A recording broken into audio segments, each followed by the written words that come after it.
Hey guys, welcome back to the channel. I'm Qui-Gon Jinn, and I'm here to give you another quick update on the Bitcoin price action, as well as a few other things that I'm looking at.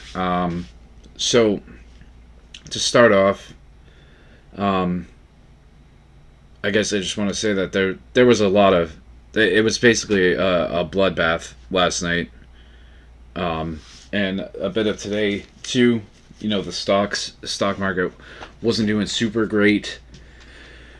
A lot of things were dropping. I mean, damn near everything has been dropping over the last couple of days. But Bitcoin seems to have been trying to hold this level here. I think the last video I made last night was right around here.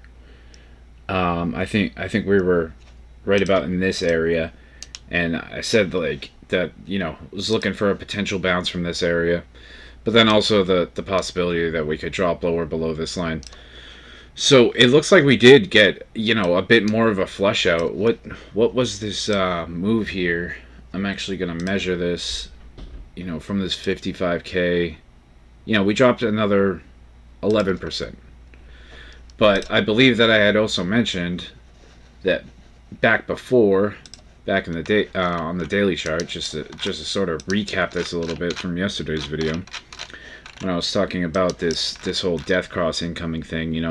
On the date of the death cross, in this case, the 5200 death cross on the daily, when that occurred, you did end up dropping another.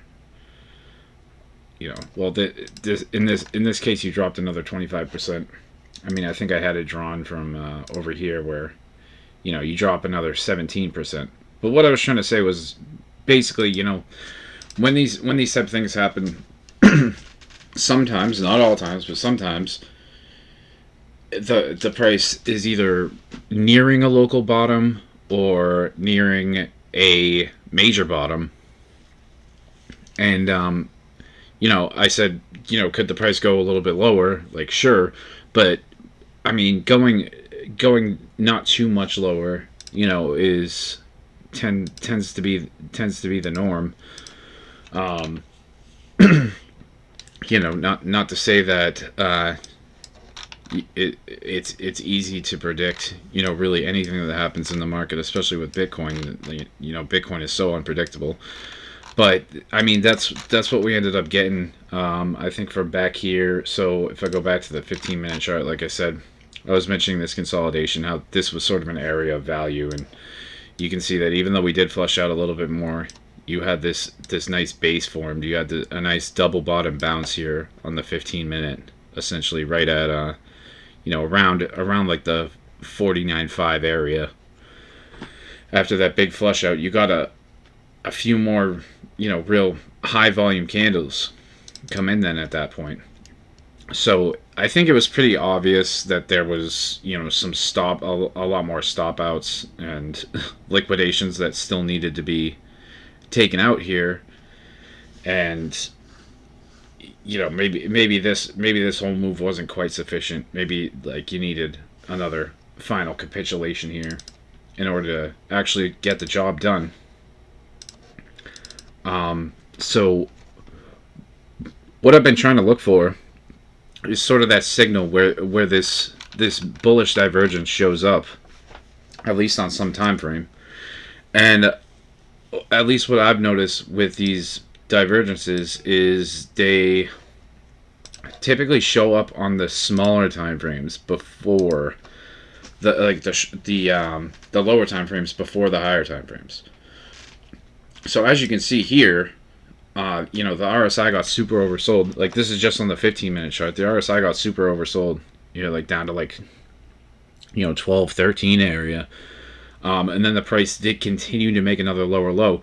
And I'm pretty sure I had mentioned this, that I was gonna be looking for some sort of signal like a bullish RSI divergence.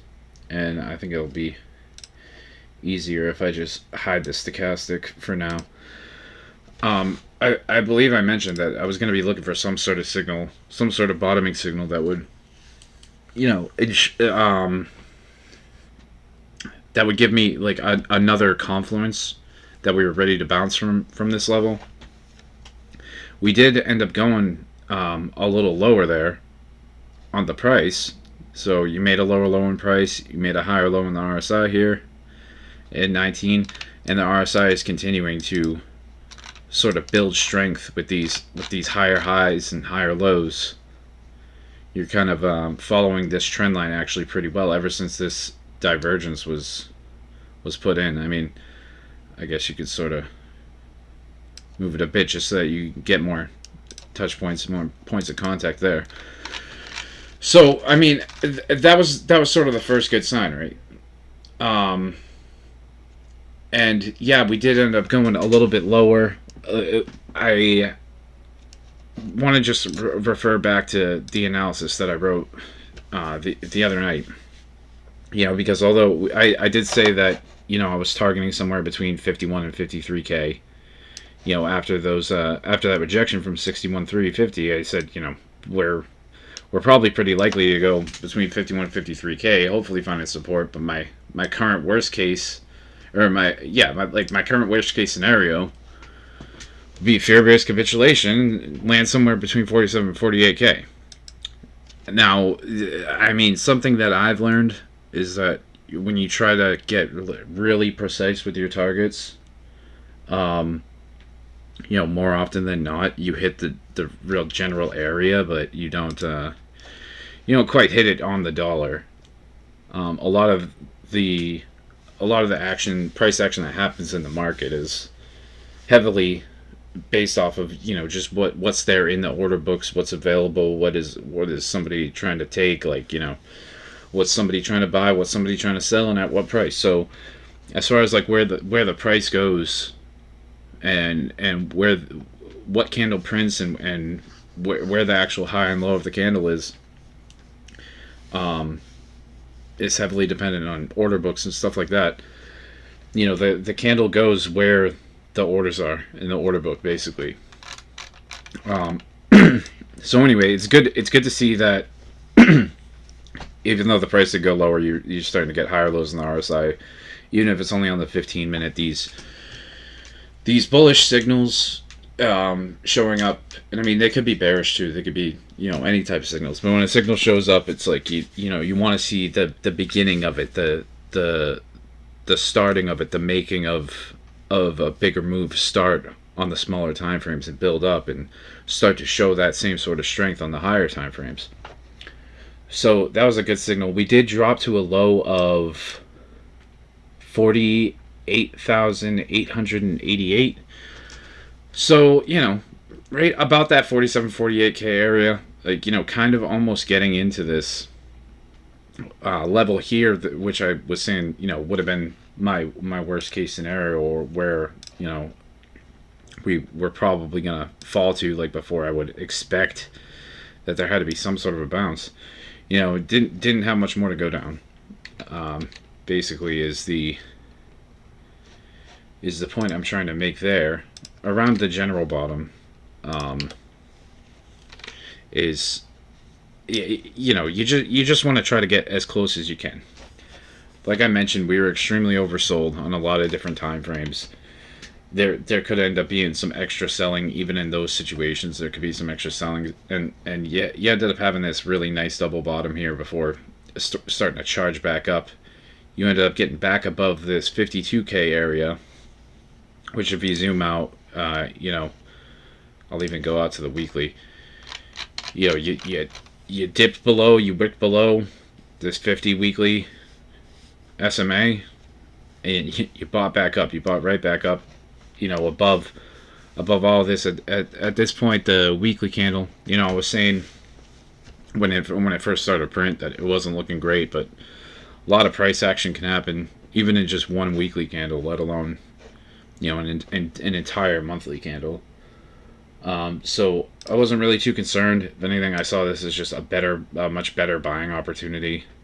And I mean, you basically just on Bitcoin alone, you basically bounced almost 14% since that low that I made. So clear that was a very strong area of value. this weekly candle is starting to look a bit more healthy, but it's still too early to say considering there's almost 6 days left. It's only been a day that this thing has had to print so far, but we are getting these pretty optimistic looking signals, off of that 48K area that I had mentioned. And look, guys, like I'm not here to claim that I'm like the best analyst in the world, or that like fucking I'm this super expert and I called everything. Like that's not the point. Like, I'm not here to be one of these crazy YouTube influencers that freaking calls everything and they're right about everything. If you're one of these analysts that believes that you're just right about everything and you always called it and you're always right, I mean, I think there's a bit of to some degree a bit of delusion there, because nobody really buys the bottom, nobody really sells the top.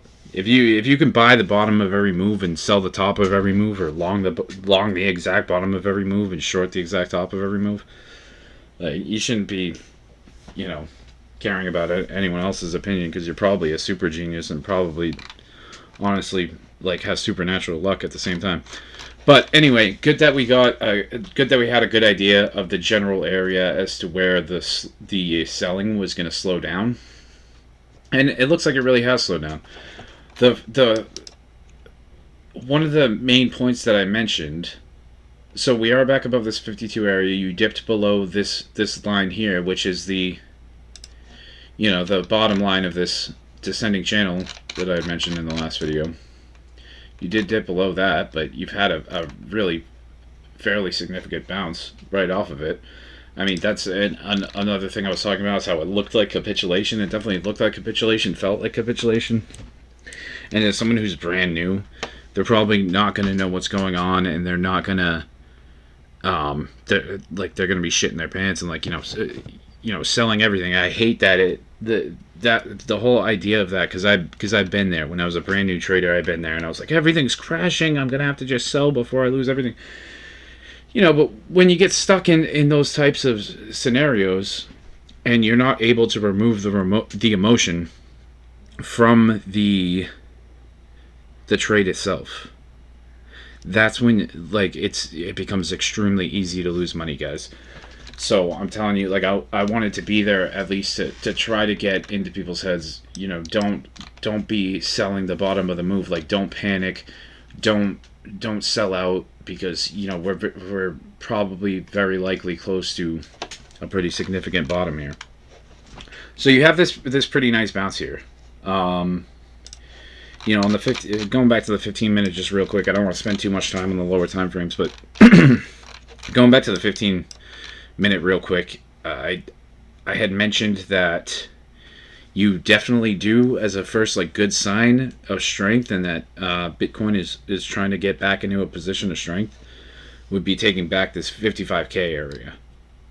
And you could see, I mentioned that you might see some resistance coming in here, and that you might have to consolidate between these levels before ultimately breaking up through it. But we're showing the first real smaller first signs that Bitcoin is stepping back into a position of health, and it appears as though the slowings or the selling slowed down quite a bit. You're coming in with these slightly higher lows. You've got higher lows even if it's only on the smaller time frame. You've got higher lows. And this is the kind of thing that you want to see. You're back above the 50 EMA, or sorry, the 50 SMA.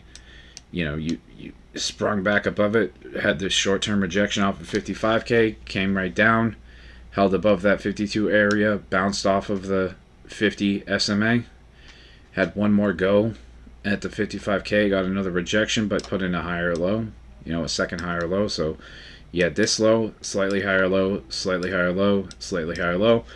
You're stepping back into a bullish stance, like a bit more of a bullish uptrend. And even in the stock market, even though it was a bloodbath, the stock market had a really nice bounce too. After a while, some names dropped double digit percentages. Even some of the bigger names, the larger market cap stuff, dropped double digit percentages, like 10% plus, and then recovered almost the entire move, or within a matter of hours. So certainly a lot of volatility. Like I had mentioned in one or two of my previous videos, there's expect a lot of volatility coming up within the next couple months, because we got the presidential election right around the corner, and especially with people trying to price in the potential interest rate cuts and a shift in monetary policy. People are trying to front run it one way or another, and everybody thinks they're a genius, trying to front run something, but just let the charts tell you what to do. Just let the charts show the evidence that you need in order to make an informed decision, and let the charts tell you whether or not it's a good idea to buy or sell. And like I was saying before, like I'm not here to pretend like I'm the best analyst in the world, or whatever, or say that I'm always right, or I called it, but I'm here to try to help you guys understand that with some basic tools, some basic skills, you can help yourself better understand, what kind of decision you should be making when it comes to your trading and your investment. So, I mean, mainly, that's my goal, is to try to help you guys understand better the skills that you need in order to make some better informed decisions when it comes to your own trading accounts or your own investment portfolios. So, having said that, I mean, I think it's a good place for me to throw in just this little disclaimer. I'm not a financial advisor. Nothing I say here should be considered financial advice. You trade at your own risk. And trading inherently comes with risk, and that's just something that you have to accept about the market. If you're going to be trading financial markets, if you're going to be investing, you have to understand that there is risk involved. Most people lose money. The people that make boatloads of money, they have lost money at some point. Nobody starts trading or investing without either being down in the red on their capital, in some of their investment positions, or without losing money at some point, getting stopped out. So even the best traders in the world get stopped out. Even the best traders in the world lose money sometimes. So all you have to do is make more money than you lose. And if you can do that consistently with a good strategy and a good plan, you will make money and you will become profitable. So thank you for coming to my TED Talk there. Yeah, that's the end of that rant. Let me get back to the price action here. So you're above the 50 SMA on the 15-minute. Good sign. You are approaching the 200 SMA, and right now that currently sits at 56,400. So that's going to be an area to watch. If I just step up one time frame here to the 1 hour, you've also got the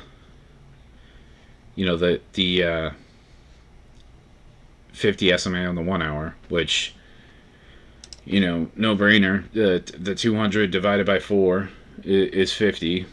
And 15 minutes times 4 is 1 hour. So those are going to be sitting in the same spot. So, I mean, those two are pretty much you could almost consider them basically the same moving average.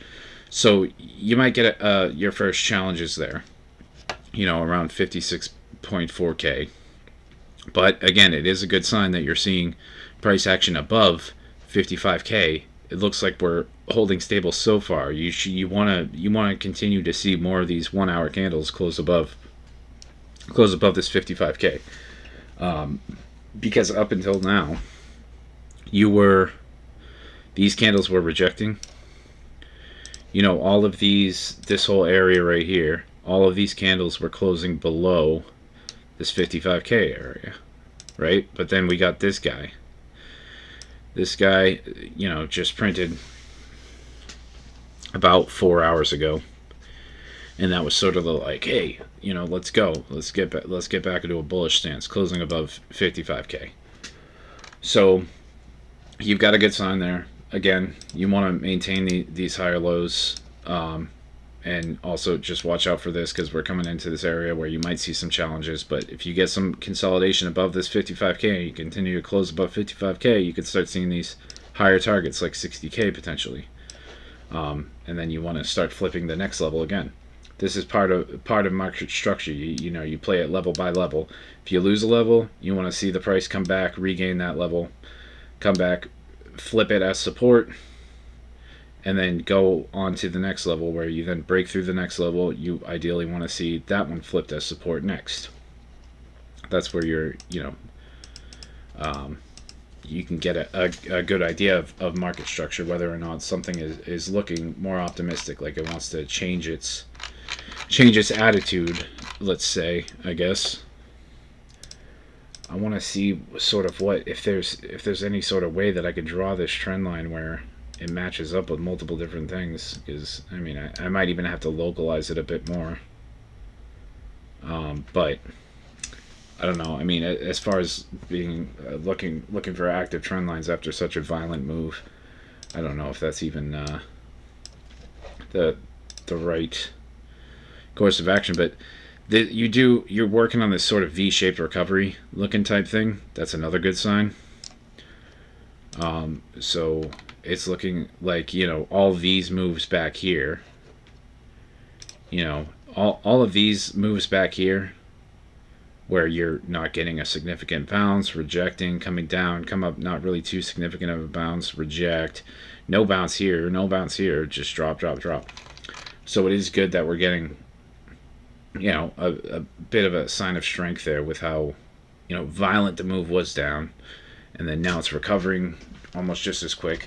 This is bull market type volatility, guys. I mean, it's been 2 weeks? Not even 2 weeks. It's been like a week since up here. It's been like it took less than a week for Bitcoin to drop 30%. And I mean, 30% is not just a trim. That's a full on shaved your head type of correction when it happens. Within a matter of a week. So, I mean, but Bitcoin has always historically been super volatile. I think there was a picture that was posted in my chat recently by Lord Olay that I wanted to bring up real quick. Yeah, so he posted. Lord Olay posted this. He's the Lord of memes. He posted this and he says, "No need to worry, I guess." And I responded with, "Yeah, that's normal. It's natural and beautiful." Because if you see this, like, this previous cycle back in 2016, 2017, 2018, this big run up, I mean, you had all these massive corrections at 38%, 38%, 33%, 38%, 36%, 29%. So, I mean, for Bitcoin was taking 30% hits on the regular back then. Granted, the market cap was much lower, so it was even more volatile. So the price was lower, the market cap was lower. You're going to see some more regular volatility but higher percentages. But still, I mean, this just illustrates that Bitcoin. I mean, if everyone thought that the end of the bull market was right here, and you sold this dip, what the hell? You missed all that. Same thing here. Same thing here. You thought this was the end of the bull market? Boom! You just missed all this. You thought this was the end? Nope. One more big leg. So trying to pick absolute bottoms, pick absolute tops. You're gonna get disappointed. At some point or another. Trying to be a hero. You don't want to try to be a hero or an expert. You just want to get as close to the bottom as you can. Allocate the majority of your capital towards the bottom. If it has to be a DCA strategy where you buy a little bit here, a little bit here, a little bit here, and a little bit here. In the case that where there's a much bigger drop, you obviously want to allocate the most here, a little less here, a little less here, a little less here. Vice versa. A little bit here, a little more here, a little more here, a little more here. Until you get into that general area where you just think like, wow, man, it's gone down a lot. Bitcoin's 30% off. It's 30% cheaper. And I'll tell you this much, man. People might be upset about the price of Bitcoin going down and their stocks going down and all that, dude. I love it. I mean, the thing is, like, people love to complain about the price going down, but shit, nobody would be complaining if the price of gas was going down, or the price of food was going down. So I see it more or less as a blessing, because when we were charging up, when we were just in this mad friggin' raging bull market that seemed to come out of nowhere after the ETFs, the BlackRock stepped in. I thought, oh, this is consolidation. I thought that we were going to end up dropping a bit lower, and we were going to, maybe come down and test the 20K range again, or something. I thought we might have gotten some lower prices here, and actually, I mean, it's good that I stepped back onto this, into this sort of segment of the market here that I want to highlight. I mean, as far as being the bull market being threatened by being below the 200-day SMA. Well, I mean, check this out. Last summer, you're down below it for 60 days. That's 2 months. That was 2 months that you were closing below the 200-day SMA. So, I mean, after this, people were trying to say, oh, the price is going to fall. The price is going to go back down. We're going to see 10K, yada yada. But I mean, look what happened. Everyone thought that they were bluffing with the ETFs. Well, the ETFs got approved, and people bought the shit out of Bitcoin. You had this one pretty deep correction here. This was like, about 20, 21, 22%, I think. And, people were, I mean, this is obviously a sell the news event, but, I mean, that's a pretty regular correction. If you go back and see these, 20% dips. I'm just going to turn the magnet off because it's getting annoying right now. This was about 22%. This one here, relatively the same, 20 to 22%. This one here, 22%. This one here, 21%, almost 22%. You didn't really, there was no correction here. And here's the thing, guys, this is why I brought us back here on the chart, because what I wanted to mention was, when we were going up here, I thought that it was pretty clear that we were going to have some sort of rejection, or at least meet serious resistance at 48K. I thought the price was going to come down lower, test these lower levels at like 32K, 31, 32K area. Never did. Never went down that low. And when we started charging back up, I almost got kind of pissed about it. You ask anyone that was around back then, I was crying about like how the price just wasn't going down, and how it was starting to go parabolic, and it seemed like it was too early to go into such a parabolic phase in the market, and that it was ultimately probably going to result in something unhealthy happening. And this correction on Bitcoin, I mean, it's really nothing irregular. Like, most of the time, I mean, I can go back in time and go more in depth with it on a future video, but I mean, it's typical to have, after the halving occurs, which is back here on April 20th. After the halving occurs, it is typical to have down or sideways price action for an average of 4 to 6 months before you see really your next move to the upside. And I mean, it's been right around there. It's been 4 months. I think if we topped out in March, at the halving was there. I mean, it's been almost 4 months. I mean, we're still in that 4 to 6 month window of when the sideways to downwards price action typically happens. So we're not might not be out of the woods yet, but we're getting close. So just hang in there.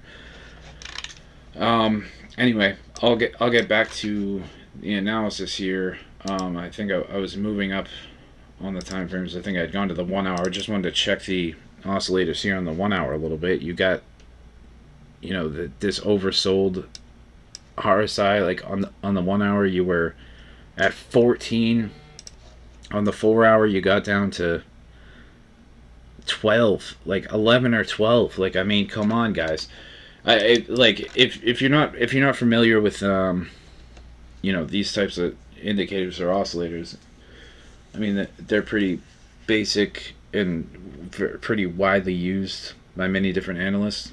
So, I mean, if you're brand new and it's something you're not familiar with, then you know, uh, I get it. But the people that are actually relatively in tune with technical analysis, I mean, this, at least to some degree, when you see oversold levels like this, and you're down at 10, 11, 12, the RSI on the 4 hour, I mean, come on, guys. Buy the shit out of that dip. Because these type of dips don't last forever. Bitcoin's 30% off in price, and I mean, some of the altcoins, they got really crushed too. If we go down to like the 1 hour, 4 hour, but look at how well these altcoins have recovered. I mentioned just in the last video, I said anything within this green box should be bought. This whole dip should be bought anywhere in this green box. And look, I mean, you dip down to pretty much exactly the bottom of it, and now you're almost outside the top of it again. I mean, so these type of dips where you're in an extreme discounted area and you're extremely oversold. This is the others market cap. The RSI got down to 12. You're back at 55. That's the 1 hour chart. It went all the way down to 12. You're back at 55 now. It was at 14 on the 4 hour chart. You're already back at 40 on the 4 hour. I mean, the daily still got some work to do. You definitely still want to be able to get back above that 50 area. But look, you're still in oversold territory on the RSI, on the daily. The daily RSI is oversold for this others market cap, like the altcoins. They're all oversold. Like, this is an index that tracks all the altcoins, like excluding the top 10. And I mean, for the entire index to be down in this oversold area under 30, bargain zones, guys. And this stochastic looks like it's flipping up and trying to gain some more momentum to the upside. During this whole parabolic rally, I was like, we need to come back and test lower levels. It's not healthy, yada yada. We ended up having sort of essentially this big, huge correction that landed us almost down near where we started the pump. So on others market cap, this yellow band here, I don't know if you can see it very well, but this yellow band here, that's the 1450 day SMA. So it's basically like a 4-year moving average. You want to be above that for bullish momentum, but realistically, anywhere below this yellow line, like, you should be buying that because it's prime accumulation. Like, this whole area, you were below the 1450 day SMA. This whole area, if you bought the whole time below this line, you would still be up, like on almost any altcoin. I mean, I guess the larger market cap ones, you gotta try to it's tough to pinpoint. Some of them are doing really well, some of them are not. But I mean, look back here, back in 2018, you were below it here this whole time. This was prime accumulation territory. Any dips below it, great time to be buying. This was the COVID collapse. I mean, you were only down below it for it looks like a couple weeks, but that was the best time to reaccumulate. If you missed out back here, you got a blessing of a second chance opportunity to get it right here. And honestly, guys, it kind of looks like that's what's going on right now, is that we're dipping back into like the undervalued area. We had this big move up, came back down, got undervalued again, dipping back into the undervalued area just slightly, and then look at what happens afterwards. I mean, you get this massive parabolic bull rally on the altcoins where you make insane percentages. So I mean, having come out of the bear market, getting back above this 1450 day SMA, and holding above it. I mean, look, the price didn't really start to pump hard until you were above it.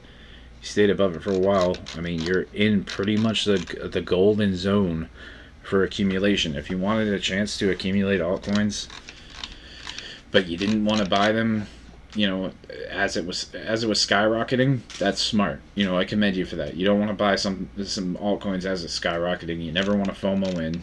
It's best to just be patient. I wish I was more patient because I was buying on these retraces. I mean, I started buying here. I bought this dip when it dipped down to here, and then again bought this dip here because I thought there was a good chance for it to bounce. I bought this dip here, and when it came up here, I took some off the table. Some of it was break even, whatever.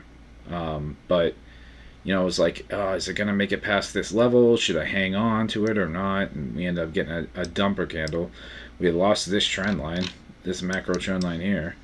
So after we broke through this trend line, and then of course the 200 daily SMA as well started closing below it. You start losing critical levels. It's like, okay, I might as well save my money. This was the next area that I thought was a perfect place to buy. I ended up taking some off the table and breaking even, like honestly breaking even on quite a few positions just right here. I thought we might make contact with it a little bit further over here, but taking some risk off the table when you start to get rejection wicks like this, like started closing back below this 50 SMA after this death cross. Getting those rejections there, I was like, all right, might as well take some risk off the table. Might as well reapply it somewhere else, because I figured we would eventually end up down in this area at some point. This sort of this 143 billion area, and it happened a lot sooner than I thought it would. But I think I had these two lines on my chart, and I guess if I'm trying to go back and think about what my thought process was, I can only assume that I thought that there was going to be some sort of significant bottom happening between these 2 points.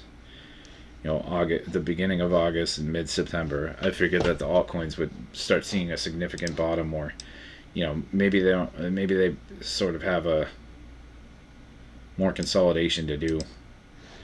And I mean, I guess I kind of had these various different scenarios, but when we failed here, I was like, all right, you know what, I'm out of here.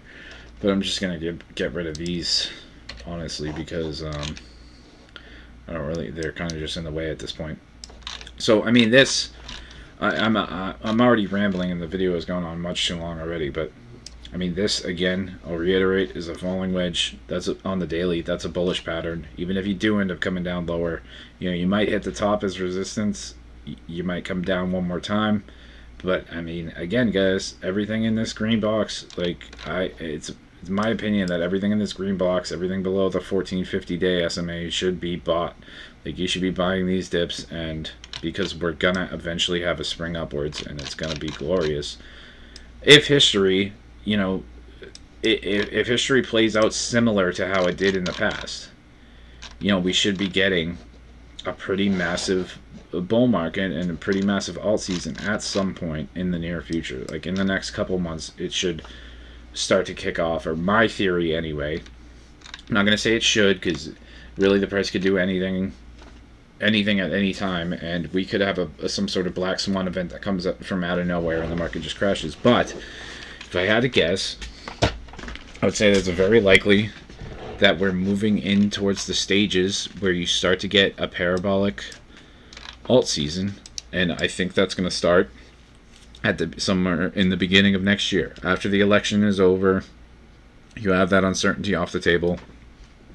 By then, we're going to have a better idea as far as what they're planning on doing with rate cuts, and the speed at which they're going to cut the rates, and we're going to have a better idea of how that could have certain impacts on the economy, how it's going to affect the economy, and affect the way people spend money, all kinds of stuff. So I'm optimistic after the next couple months. Like, we might see a bit more turbulence over the next couple months. but I think we're getting really close now. And if you look at Bitcoin, I mean, Bitcoin is getting into the more mature phases of a bull market. Um, and just to go back to this RSI, I mean, you were at oversold levels even on the daily. You were near 30, below 30. So definitely good dip buying opportunities. One thing you want to see for strength out of Bitcoin is you want to magnet. I'm just gonna draw a quick fib here because I think that at this rate that's a pretty significant bottom. You can see how some of these fib levels kind of almost match up to some of the levels I had drawn already. So yeah, you might see some resistance here. Between 57 and 57.5. Let's say you might see some resistance there, but you come down and you hold 55. You start making moves up. The 0.5 fib is sitting, let's say it's 59.5. So ultimately, you really want to flip this zone. That would be the next good sign, and then we can start talking about higher levels from there. I mean, around this 618, around 62K basically. You're going to be coming into where these moving averages are ultimately going to end up. So you might be seeing some trouble with this area. It might take longer, for the price to get above here. It might take a little longer, but at this point, if the bottom is more or less the bottom is in after that capitulation wick, then being above 59.5 is going to be a signal of strength. You want to be above the 0.5 fib. Holding this level, that's where you're really starting to show some strength, and we can really start getting geared up towards a move to the upside and breaking out into price discovery. If you do have some trouble here, you fall back below this level, then we're probably going to be traveling down here a little bit more, and we might have to start having a bit of a different conversation as to whether or not we're actually in some trouble, like if we're just facing a little bit more turbulence, or if we're actually starting to threaten the overall health of the bull market. But still, I mean, we got plenty of time to go. August just started, so I mean, it's going to be interesting to see how the price action plays out. I am definitely on the bullish side. I think that we're going to make a move up from here. We don't really have We don't really have any bullish divergence emerging on the daily, because we did end up getting so oversold that you actually made a lower low on the RSI on the daily, and it looks like we didn't get it on the 4-hour either. And you didn't have a lower low here on the 1 hour. You kind of had, like I said, that double bottom type formation. So anyway, expect a little bit of trouble, this 56 to 57K area, but ultimately it's a good sign if you stay above 55K. If you lose 55K again, I mean, you definitely want to try to hold like 52, 53K. But ideally, you'd like to see some strength above this level. You'd like to see candles closing above this level, some consolidation. Maybe you get above, maybe this 50 EMA comes down a little bit, and you want the price to sort of travel that, take that back with some confidence on the 1 hour, like I had said in my analysis, like getting back above the 50 EMA. I mean, on the 1 hour, I was saying that when the price was back here, and it still remains true. If you want to go for some real momentum to the upside, it would be good to be closing some candle bodies above the 50 SMA on the 1 hour. And staying above 50K is also a good sign and a good plus. So that's basically what I have for crypto. Yeah, I mean, by the dip, you've got these stochastics that are way down bottom. You've got your histogram on the daily, starting to flip and turn to this pink, like peach type color. So I mean, it's looking good. If you go, like I said again, back on the 15 minute, you're in the undervalued box, basically. I guess I could refer to it as, and you're trying to make some moves up. So I think there's a really good chance that we're gonna have an uptrend for probably the next couple weeks. So I'm gonna be. I bought a ton of altcoins and stuff on spot. In this area, I loaded up on altcoins. Even right here, I was loading up on altcoins even right here, because we're at the 1450 day SMA. But I bought even more down here, like at this area and down here at these, because I guess I just couldn't resist. I had to throw even I had to throw even more money at it.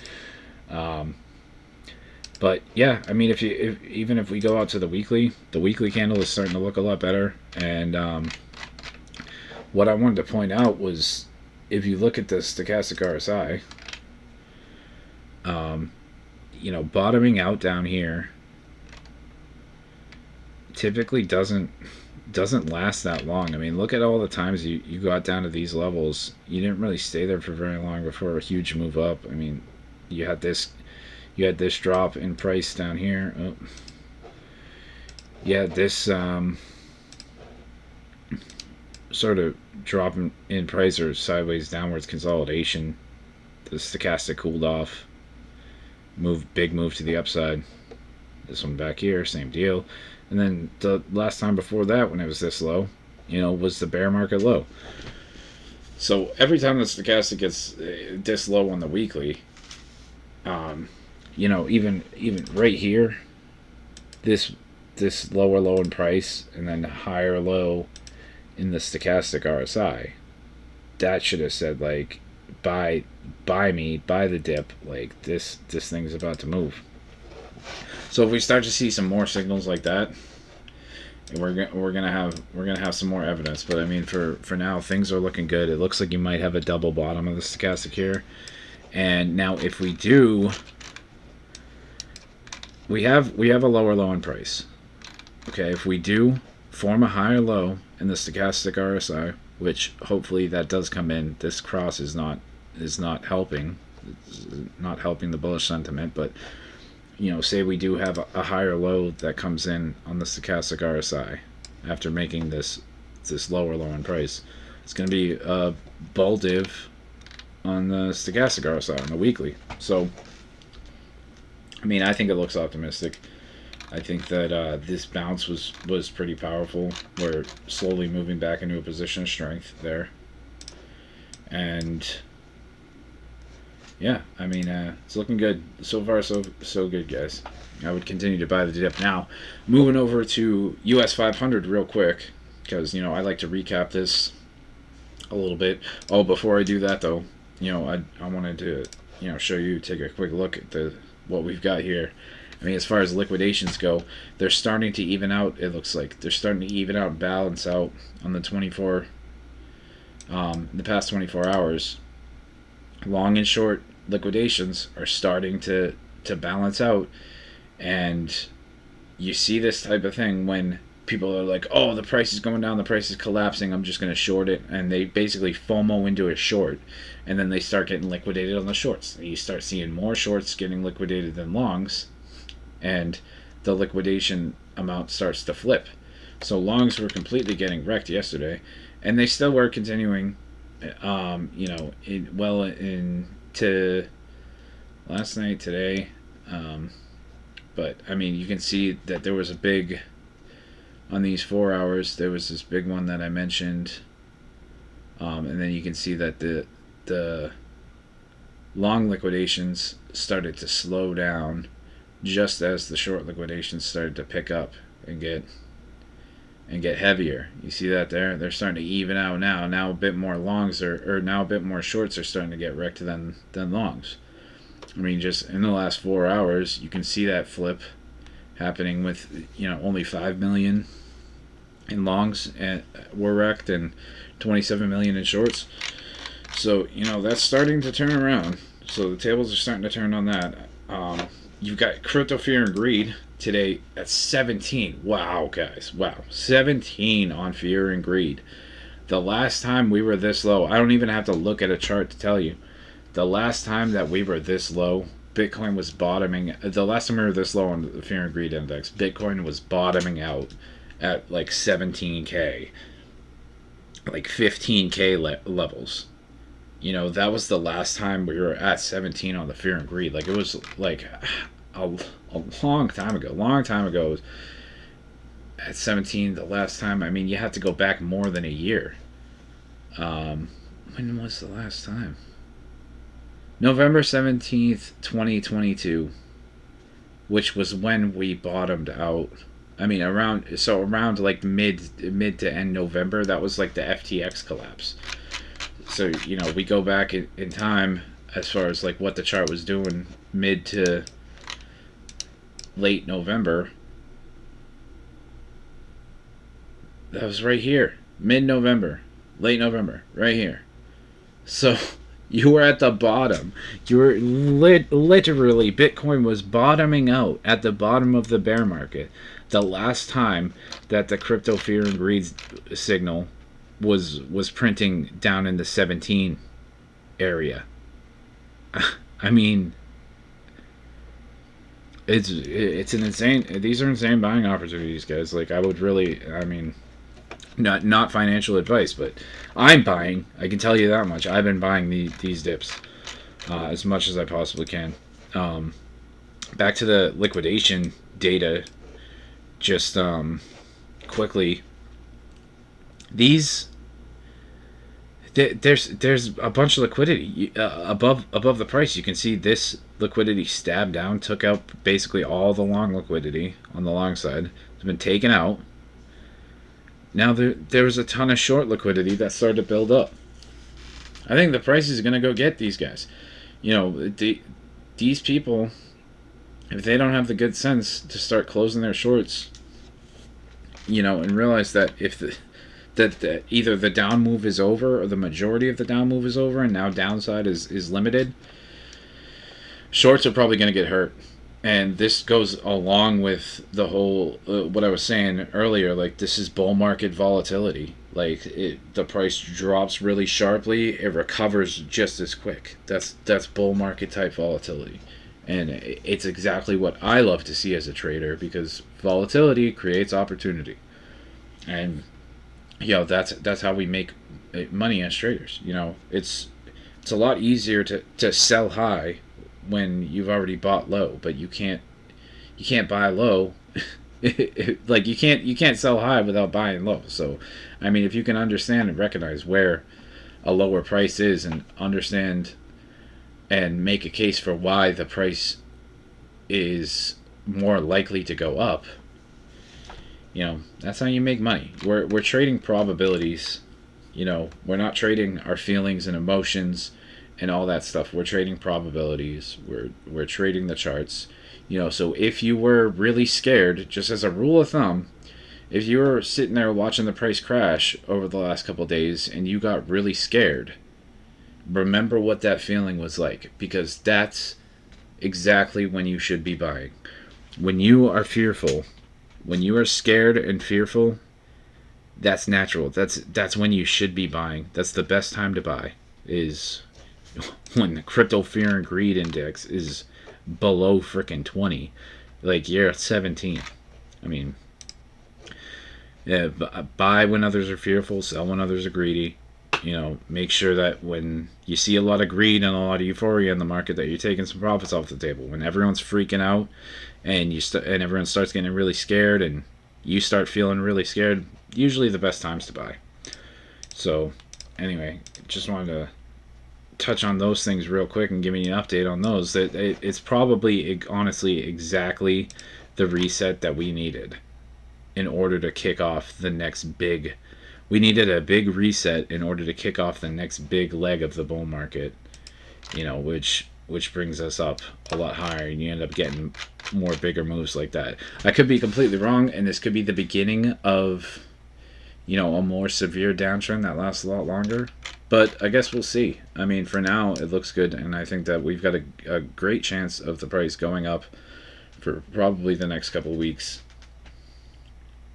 And there was a good reaction to that area. It does look like capitulation. You got this massive, massive volume candle right here.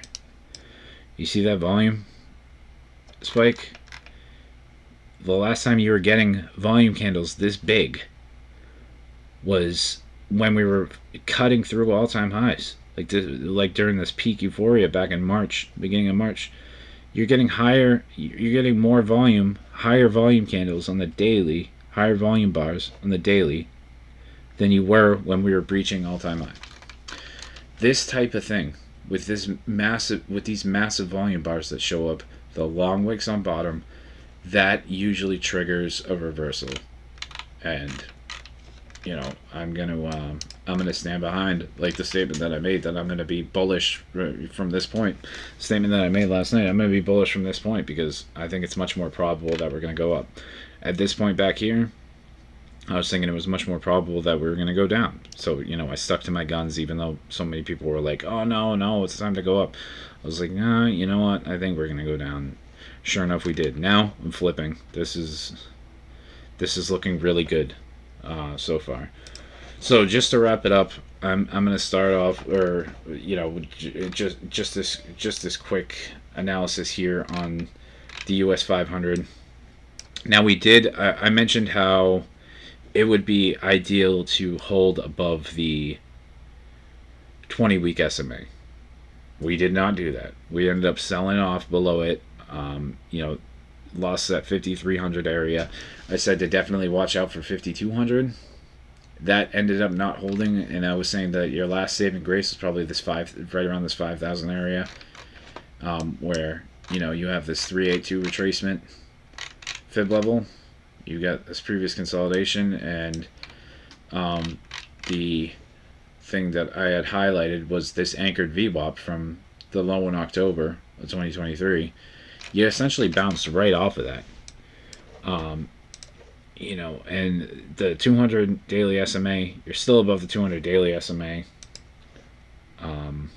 Still above the 50 weekly. So, you lost the 20 weekly SMA. But so did you lost it back here too. And people were thinking, oh, there's a top of the market. The market's going to collapse. It's going to take out the previous lows. And we're going to continue down. But it didn't do that, did it?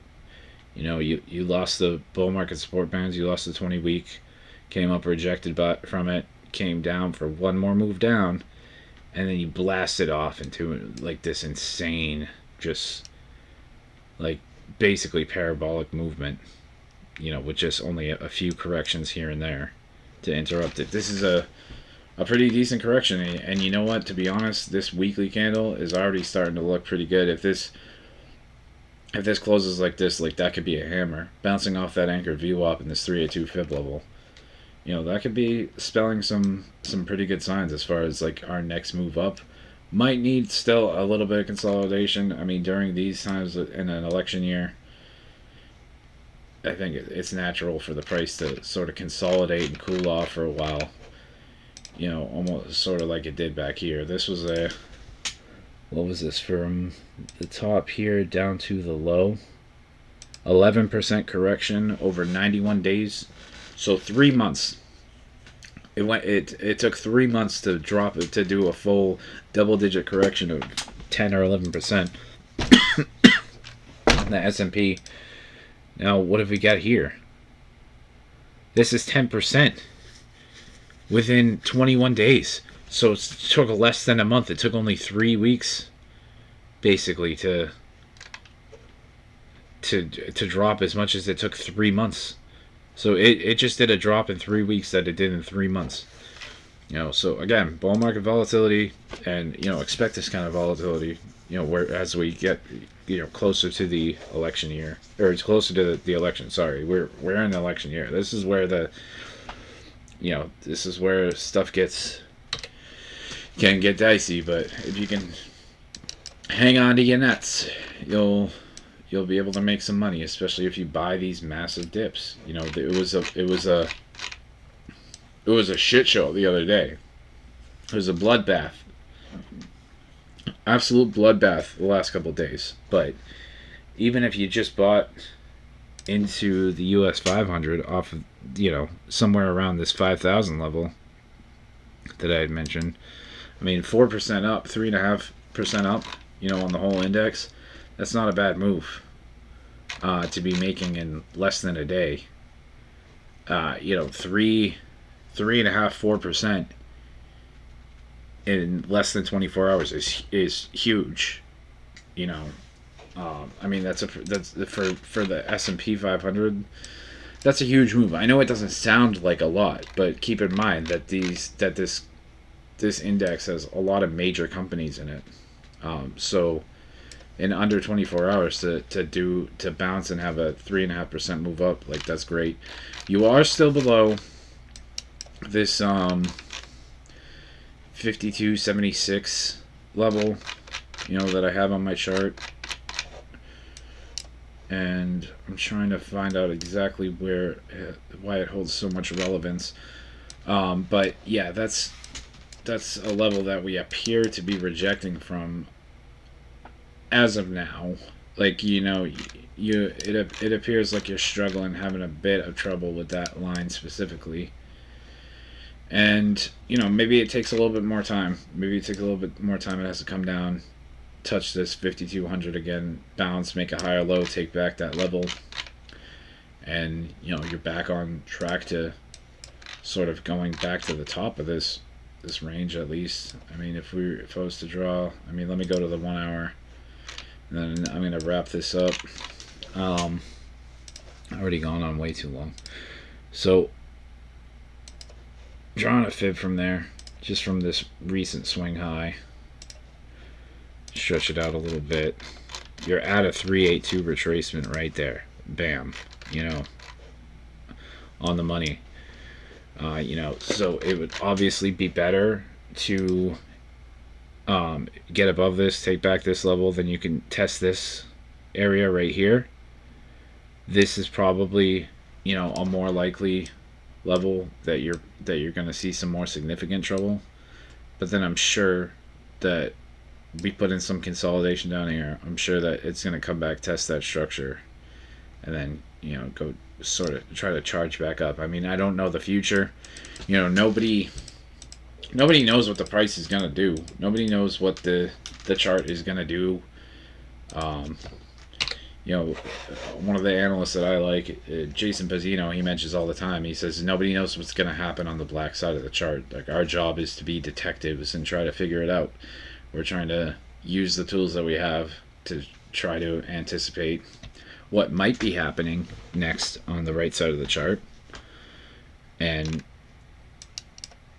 just use your tools and your what you've got at your disposal to the best of your abilities, and just keep trying to learn as much as you can, and have some patience.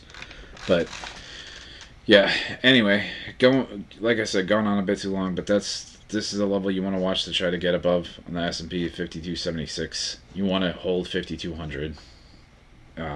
Bitcoin, again, you definitely want to stay above 52, but ideally you want to retake 55k, which it looks like it's putting in a solid effort to regain some footing back above 55k. You don't want to lose 52. You want to hold above 55. That would be a good sign. I don't really know what to say about the others' market cap or the altcoins. All I can say is you've got this same sort of double bottom type formation. It would be good to. You got an 18% move up on others' market cap. I mean, geez. You are approaching the bottom side of the 1450-day moving average. So we could expect a little bit of trouble here at this 181 billion zone.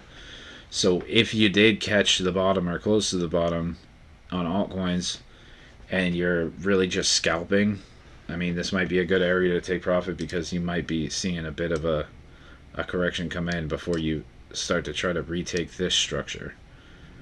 But I mean, it's looking good so far as holding higher lows and stuff like that. But over 163 billion, it's good to go. So anyway, I'm gonna wrap it up there, guys. But I hope y'all have a good night. I would really appreciate it if you could give the video a like and subscribe, and share the video amongst social media. And again, if you have any altcoins in specific that you, because I look at, like, I look at a ton of different altcoins. There's like hundreds of altcoins on my watch list. But if you have a specific altcoin that you'd like me to mention and like me to give more in-depth analysis on, I'm really basically just doing Bitcoin, the altcoin index, and US 500 for the last couple videos. But I can branch out and have, like, try to find a bit more of a broad perspective, as far as, like, if you want me to focus on a certain altcoin, mention it. I'll say a little bit about it. I'll look at that chart specifically and focus on that chart for a little while, and try to help give you a better idea, at least where I'm coming from, what I'm thinking on that specific chart. It doesn't have to be just cryptocurrency either. If you've got some stocks you want me to take a look at, as long as they're semi reputable. I don't want to really be like promoting something that's somebody newer is likely to get hurt on. But if you want me to look at a chart, comment down below and put the ticker, and I'll do my best to get to it and spend some time on it. And yeah, I would appreciate the hearing what you guys would like to hear about as far as content and the sort of things you want me to look at. So, having said all that, I hope y'all have a good night, and I will catch you in the next video. Thanks.